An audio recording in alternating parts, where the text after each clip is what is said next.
Welcome to Films and Stuff with your hosts, Pete Mitchell and Ethan Hunt. Welcome back, everyone, to Films and Stuff podcast. I'm Ethan. I'm here with Pete. Hey, Pete. How's it going? Everything is better than great because we have been waiting. Finally, episode 8 of season 3 of The Mandalorian dropped. We have watched it. It's time for us to review the entire season 3 and give our thoughts and impressions to our listeners and each other. So why don't you kick off? Tell me, what did you think of the finale? What did you think of the season overall? Where are you standing on this? So I watched episodes 7 and 8 together, and I did it intentionally because... Good choice, yeah. Yeah, I was kind of expecting, after a season that generally was a little bit slow, not boring, but it was a little bit, let's say, deliberate in pace. I was expecting that 7 and 8 were just going to drop a whole lot of action and reveals and things like that. So I wanted to watch them together. I just wanted to have, basically like 2 hours or 90 minutes of continuity and just watch them back to back and see how it went. And I think that was a really good decision. In retrospect, I thought that both of those episodes were fantastic. And if you're assessing the season in episodes 1 to 6, you'd say, yeah, that was pretty enjoyable. That was good. And if you're assessing the season after 7 and 8, you're like, that was fantastic. I love The Mandalorian. Can't wait for season 4. I need more, right?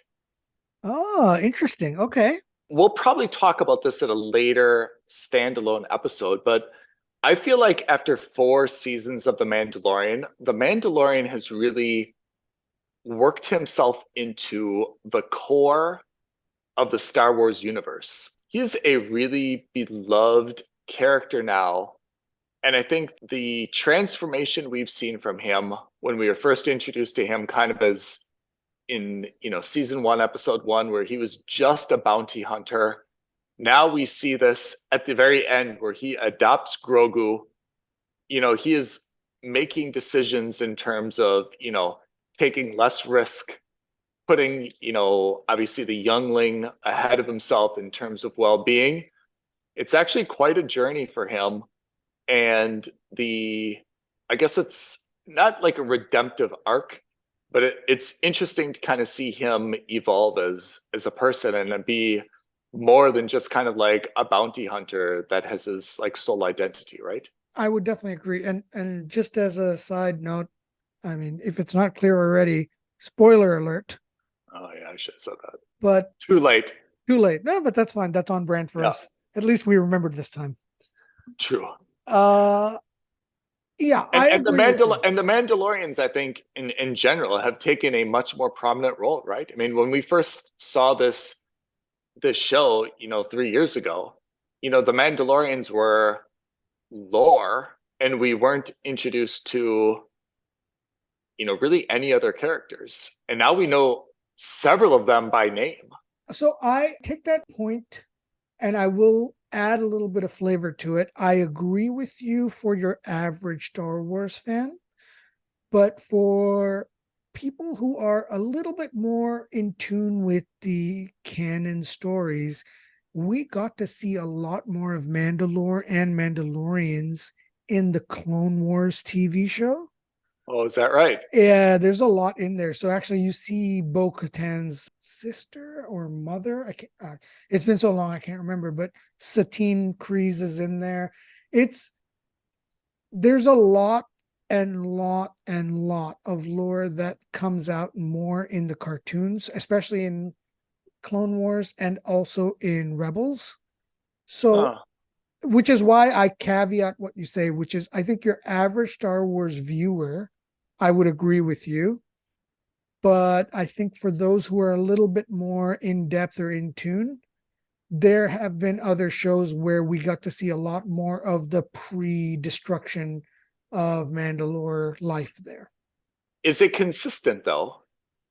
Yeah. Is the Mandalorian consistent with like Bad Batch and all the others? So generally speaking, from what I understand, yes. And I think, Okay. as much whether we like the shows or not, I think the one thing we can say Lucasfilms and then now Disney is they're very careful about their lore and their consistency on said lore. Mm. So in general, whether you like the shows or not, I think they take relatively good care. Now, I know that some people will say, yeah, but if you look at the movies, they were a travesty, blah, blah, blah. I'm not talking about quality, but I am talking about the actual lore. I think they give it a lot more respect than people think they do. Are Filoni and who's the other, Jon Favreau, involved in Bad Batch and Clone Wars? I'm not sure. I'm almost certain they'll be executive producers, Yeah. but I'm not 100% sure. Oh, speaking of which, now that you mention him, did you catch the Filoni cameo in the episode 8 ending? I did not. Where was he? He was in the bar at the very end, where they pick up IG-88's head. Yeah. No, I had no idea. Yeah, I'm pretty sure that was Filoni. I could be wrong, but I'm like almost 95% positive that was him. That's cool. Okay, so I think that, look, overall, I still think this season is a must subscribe. I think this is an excellent show, but I think I was less enthusiastic about the series, especially after episode 8 than you were. Why? I don't know. Look, there's a couple of small things, and I've actually, when I say a couple, I mean I've taken a few pages of notes here. This is so Pete. Just a few things off the top of my head, flipping through pages of pencil and eraser marks. Yeah.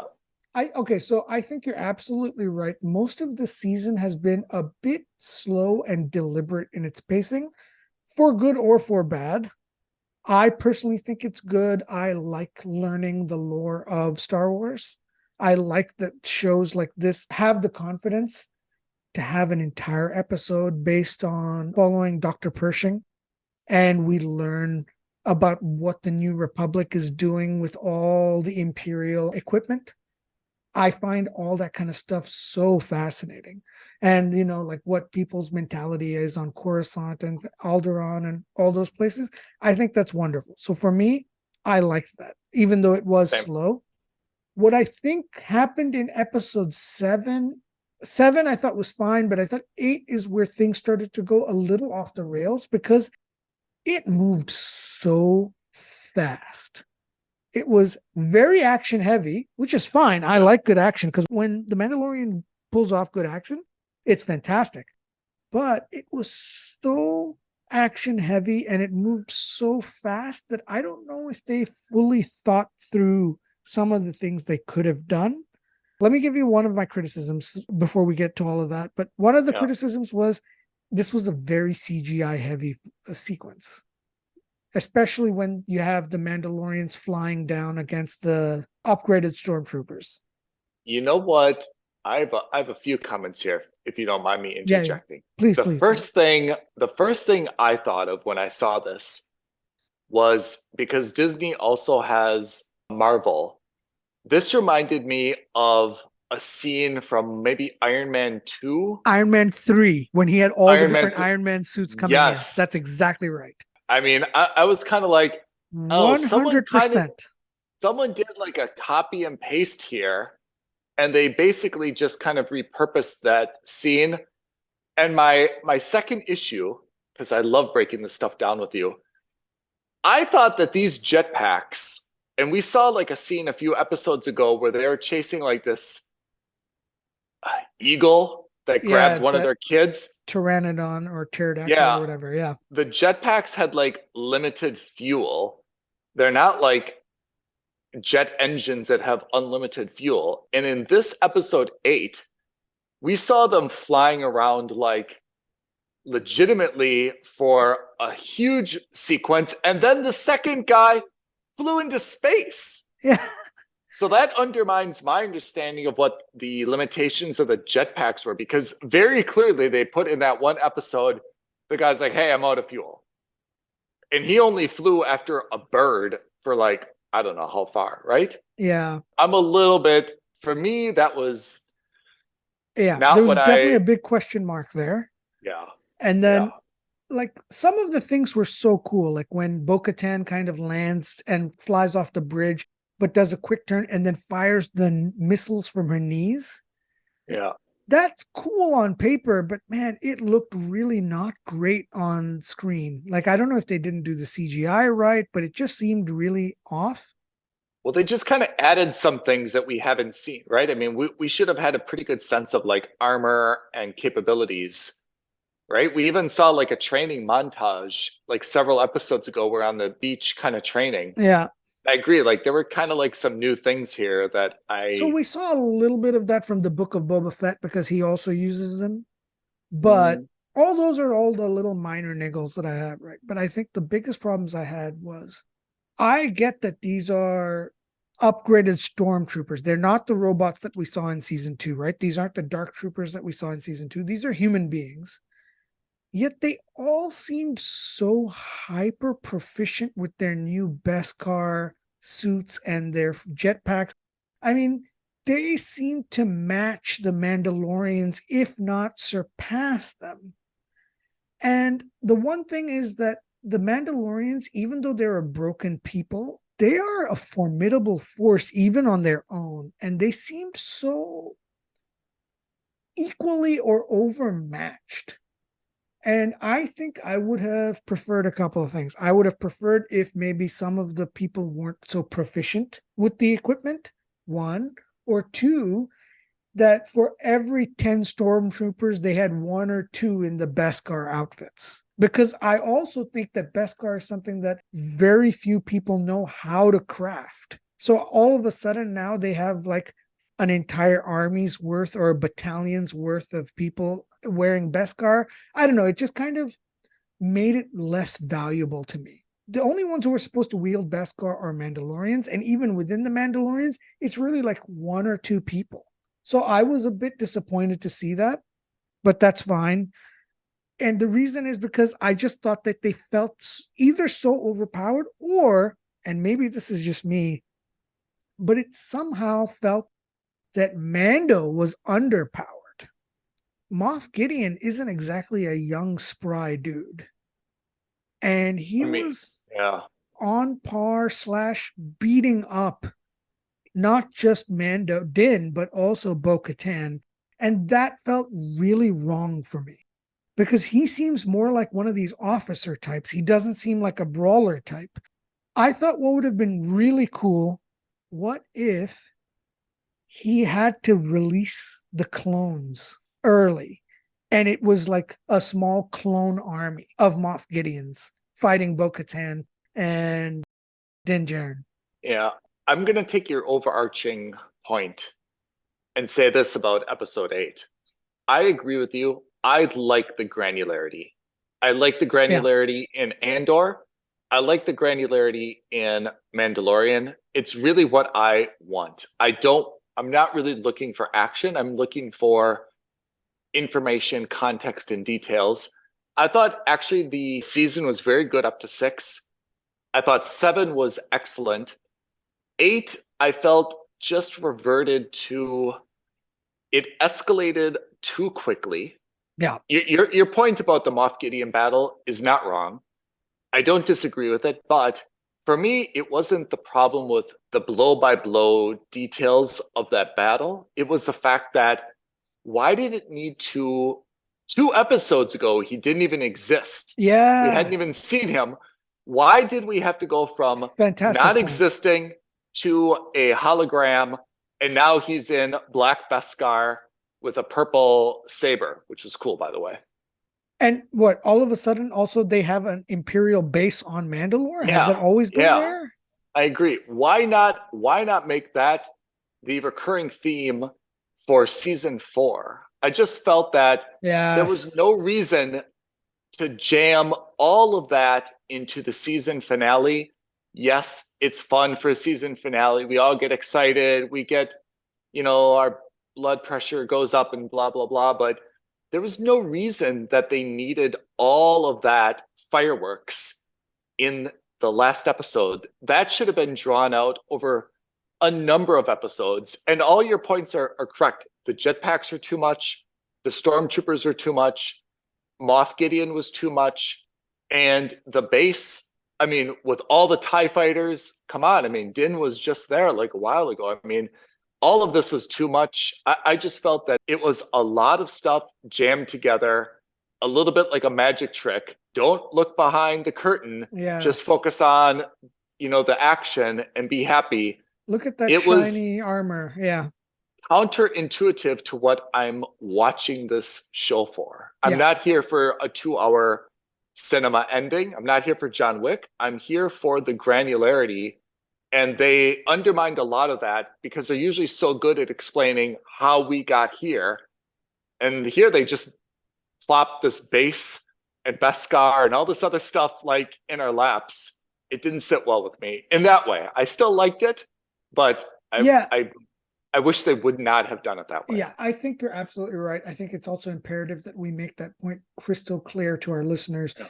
Look, the season was still excellent. It is still a must subscribe. I think that the point of this criticism is that when you've spent 6 episodes being so careful, and forget about just these 6, the 12 episodes of Andor before and the 12 episodes that are to come, when you are so confident that you can take a few episodes to not even feature the Mandalorian in them, why all of a sudden are we getting a Michael Bay action sequence in that final episode? Instead, and this would have been, I didn't even think of it this way. I think this would have been perfect though. What you said is absolutely right. Spin off the Bo-Katan series and have her duke it out with Moff Gideon and make that a longer campaign, which is filled with action, it's filled with strategy, it's filled with lore. And just like we got anyway, let Din Djarin, the Mandalorian, go off with Grogu, do his own adventuring, and come back as a cameo in the Bo-Katan series. I think that would have been fantastic. I think that would have been great. I don't know. It's just, look, these are the small niggles that we're saying because we think that this could have been much better. There were a couple of loose plot threads that they left so ham-fistedly open. The spy, the Imperial spy, who's like a double agent, she never comes up again this season. So she's probably going to play a stronger role in the next season, but she never came up, which I thought was a bit of a kick in the teeth. The Mythosaur, we see Grogu connect with him.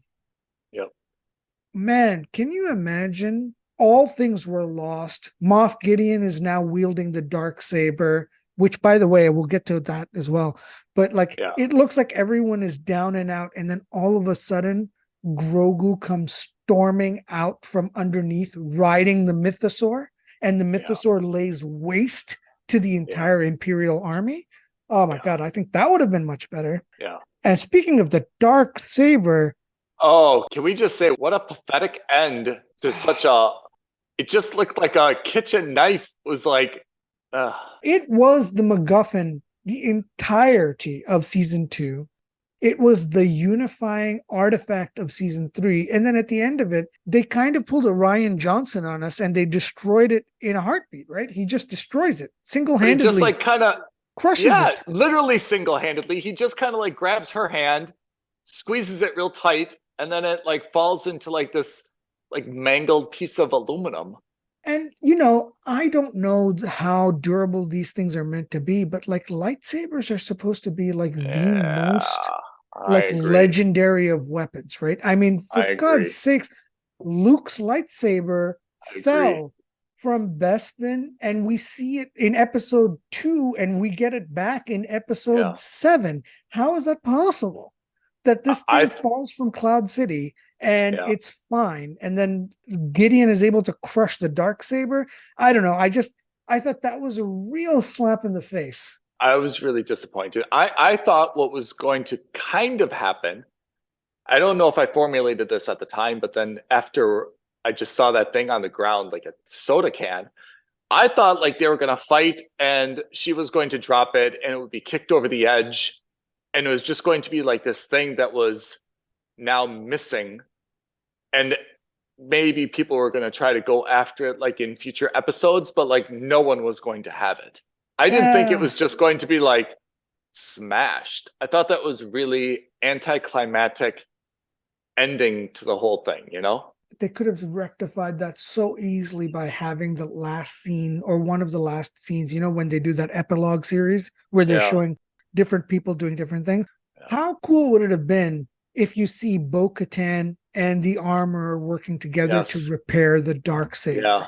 Yeah. It would have been such a simple thing, but it was so monumental. I mean, you don't get to tell us for 2 seasons that this thing is going to be the artifact that basically reunites the Mandalorians, and then literally have it crushed like a soda can, like you rightfully said. It's not. I just felt so by it. I didn't like. Honestly, that was probably my least favorite thing about this episode. You know, it would have been. I'm thinking back, but that weapon was so symbolic. It should have been crushed like in heroic way. Like, for example, I don't know what this big guy is with the machine gun who sacrificed himself, which I thought was which I thought was a very beautiful scene. It would have been different if, like, okay, this has to be reworked, but like Bo-Katan takes the Darksaber and like puts it under like the blast door to like pry it open, and then they all like dive under it and escape before like the blast door like crushes it or something. Like, it should have been used for like a heroic purpose and then destroyed, or it should have been kicked down the cliff or something. But just to have it like crushed by a hand, I thought was just like so unceremonious in how it went. I guess the implication is Moff Gideon's hand is now made of Beskar.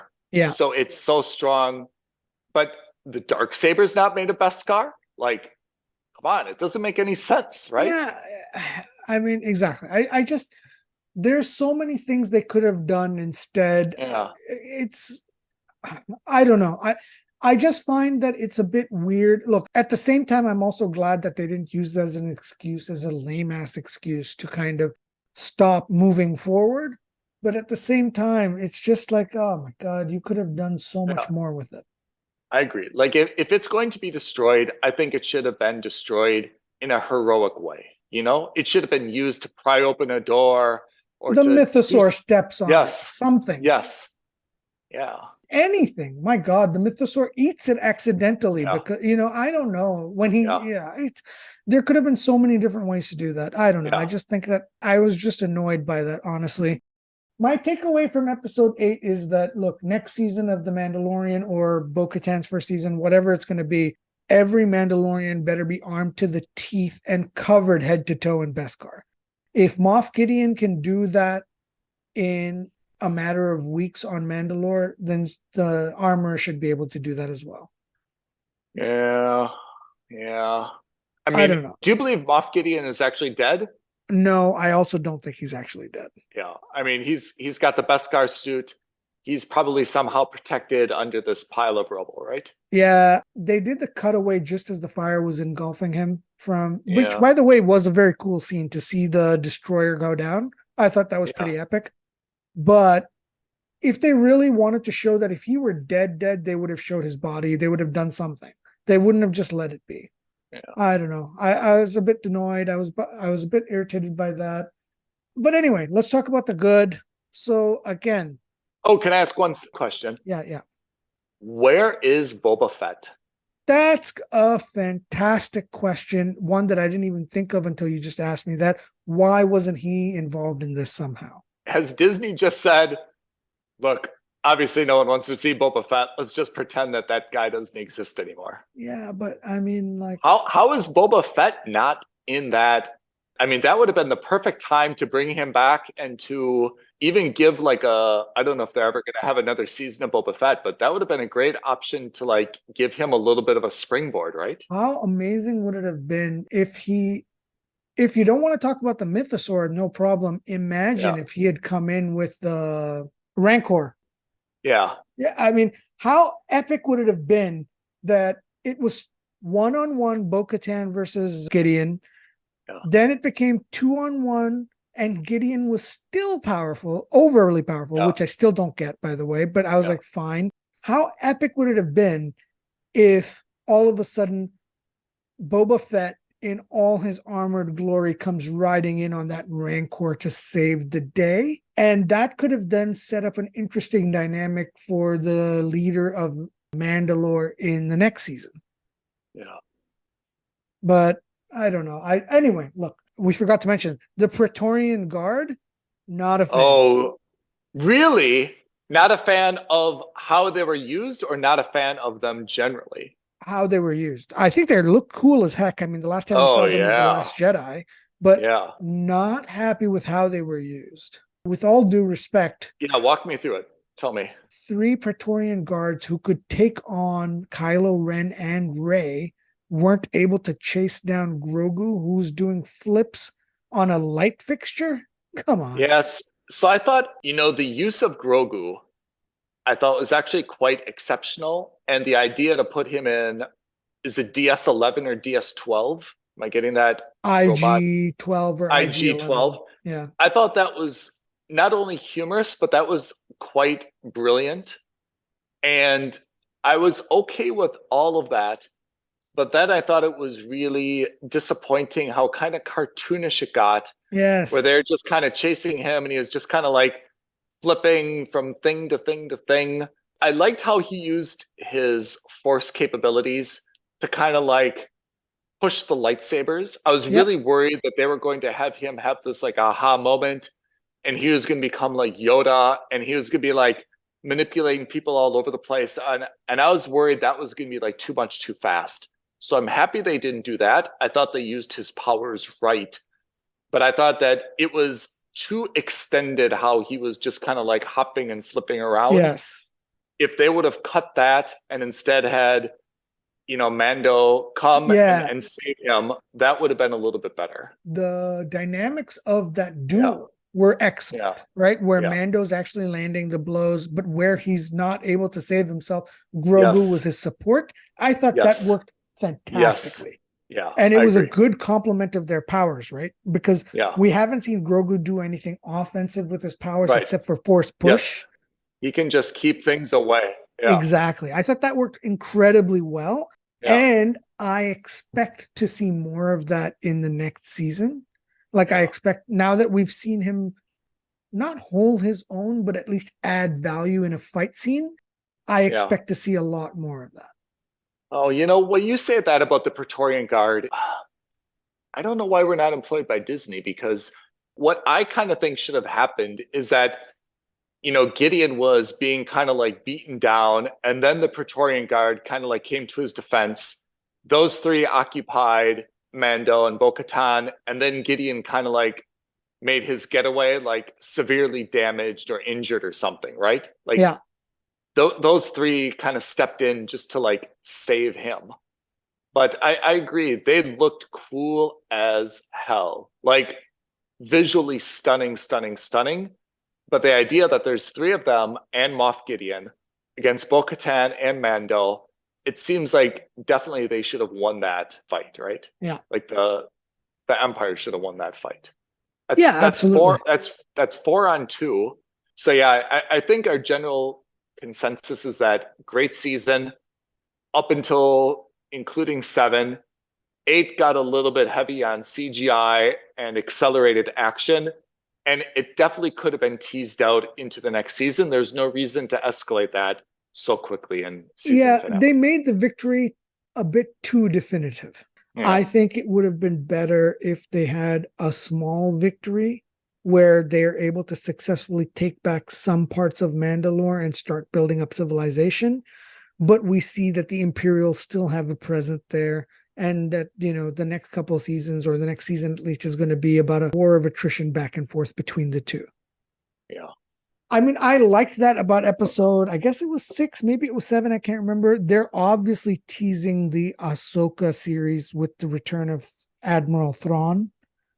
Yeah. Admiral Thrawn, I'm very excited by. He was a main antagonist in The Rebels. He was also, I think he had a cameo role in the Clone Wars, but I can't remember. I'm super excited for Ahsoka based on that. Are you? Yeah. Thrawn is basically, I don't know, because obviously I don't know what the lore is going to be going forward, but I'm pretty sure that it's because of Thrawn that the First Order gets created. Huh. Okay, that's interesting. Yeah, I'm not sure what's going to happen. I don't actually know, but I'm super excited for that. Did you like the scene, though, where Gideon is kind of like having his small council meeting? Yeah. Admiral Hux is there, right? Or his father, right? I don't think it was Is that actually his father? Hux. I think it was his father setting it up for the movies. Oh. Maybe that's right. Yeah. I thought that was fine. Again, I think that scene in particular was really all about setting up Ahsoka, but it's also good because it gave us a little bit of the insight on how the Imperials are working now that the Imperials aren't a thing anymore, right? And how limited their resources are, where they now have to vote on whether they can send the resources they need to whoever they need to send it to. Yeah. So what do we say? We say must subscribe for Mandalorian. We're still a little bit confused where Boba Fett fits into all of this, right? Yeah, or maybe, you're absolutely right, and they decide that they just kind of want to skirt the issue by not talking about him at all. That's so disappointing, though, because before The Mandalorian, Boba Fett was the lowercase Mandalorian that we all knew, right? I mean, he was the one who was in, 4, 5, and 6. And who was so instrumental into understanding what a bounty hunter was, right? He was even in, was it 2 or 3, right? With the clones. Jango, that's Jango, right? So, I mean, he was so instrumental to putting the Mandalorians on a map. It's really frustrating that they mucked up his series. And it's so frustrating that we don't see him at all in The Mandalorian, even adjacently, since The Mandalorian appeared in Boba Fett, right? So we know they're not entirely different universes. And they know each other, right? Like they've worked with each other, they're colleagues, they're friends, or allies at the very least, right? Yeah. Okay, you don't want to bring him back for it? Fine, bring Fennec Shand in, right? She was kick-ass too. Oh, Fennec was amazing, yeah. Why wouldn't you have her come in and help out? Yikes. Okay. When is the next Star Wars series coming out? What's the next thing? Is it going to be? I think it's Ahsoka. And I think it's in May. I can't wait. I not so much for Ahsoka, which I know you're excited for, but I can't wait for another Star Wars series. Should we announce to our listeners what our next episode is going to be about? Oh, yeah, we definitely should. Yeah. This was our season-ending review of The Mandalorian. And the next episode we record and will be dropping is going to go through what Pete and I believe are the most influential and important characters from the Star Wars universe. We're each going to put our top 10 list and a few wild cards. I mean, in recent years, the universe has expanded so much that I think there's a few new additions to, the original cinematic history that we're aware of, and new movies coming out. And now obviously, Disney Plus is releasing a lot of series and introducing some new people and new stories that we've never been, deeply familiar with. So we're going to release our list of the most influential and consequential Star Wars characters. Yeah, absolutely. So stay tuned for that. If you're a Star Wars fan, you don't want to miss it. We are bound to ruffle numerous feathers, right? I agree. All right. Until then, thank you very much. If you guys have any feelings on Mandalorian Season 3, did you like it as much as we did? Were you equally disappointed, or maybe more disappointed, or maybe less disappointed in the series, or at least in episode 8 overall? Let us know. Reach out to us. You can tweet at us at F&S Podcast, DM us on Instagram at Films and Stuff Podcast, email us aloha@filmsandstuffpodcast.com, or simply like and leave a comment below this video. We'll look forward to hearing from you. Pete, we'll see you on the next episode of Films and Stuff. Thanks, Ethan. Thanks, everyone. Thank you for listening to another episode of Films and Stuff. If you haven't already, please subscribe and review on Apple Podcasts, Spotify, or wherever podcasts are downloaded. Films and Stuff. There is no substitute.